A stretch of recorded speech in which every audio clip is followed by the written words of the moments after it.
রোজা রমজানের দিন রোজা রেখে আপনারা যদি এই গাদ্দারি আর বেঈমানি শুরু করেন তাহলে কিন্তু আপনাদের পরিণাম খুব খারাপ হবে।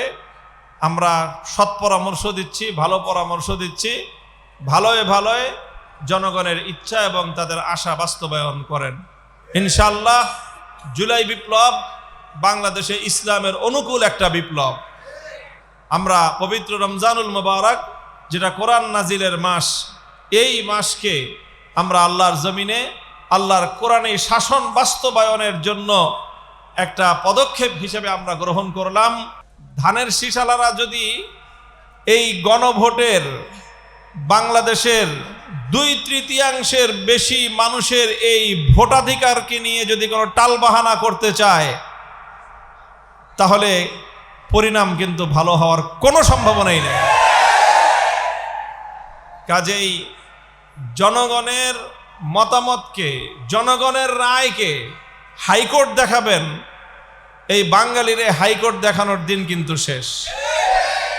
বাঙালিকে হাইকোর্ট দেখাইতে যায়েন না, তাহলে বাঙালি কিন্তু আপনাকে রাজপথ দেখায় ছাড়বে।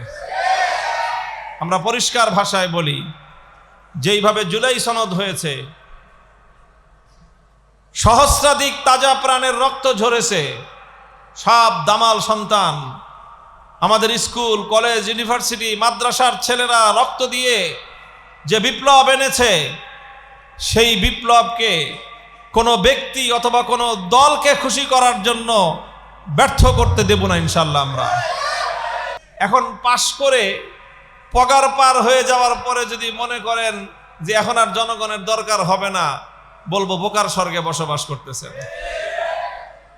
পাশ করার আগে যেরকম জনগণের প্রয়োজন ছিল, পাশ করার পরে আগামী 5 বছর শান্তিতে টিকে থাকার জন্য আরো বেশি প্রয়োজন জনগণের। আমি মোহাম্মদপুরের এলাকার মানুষকে ধন্যবাদ জানাই। সর্বশেষ আমার আহ্বান হলো, আমাদের এই নির্বাচনে বড় ধরনের 2টি অঙ্গীকার ছিল। একটা হলো সন্ত্রাস এবং চাঁদাবাজি নির্মূল করব, দ্বিতীয় হলো মাদক মুক্ত মোহাম্মদপুর এবং আদাবর শেরে বাংলা নগর গড়ব। মোহাম্মদপুরের অধিকাংশ ভোটাররা আমাকে ভোট দিয়েছে, এই জন্য তাদের এই আকাঙ্ক্ষা বাস্তবায়ন করার জন্য ইনশাআল্লাহ যা করতে হয় আমরা তাই করব। আমরা চাঁদাবাজির বিরুদ্ধে এবং মাদকের বিরুদ্ধে গণপ্রতিরোধ গড়ে তুলব। প্রশাসন যদি সহযোগিতা করে আমরা প্রশাসনকে ইনফরমেশন দিব। আমরা ইনফরমেশন দেওয়ার পরে প্রশাসন যদি গড়িমসি করে, প্রশাসনের তোয়াক্কা করব না। জনগণকে নিয়ে চাঁদাবাজি এবং মাদকের বিরুদ্ধে আমরা প্রতিরোধ গড়ে তুলব ইনশাআল্লাহ। আমি আপনাদের সাথে আছি।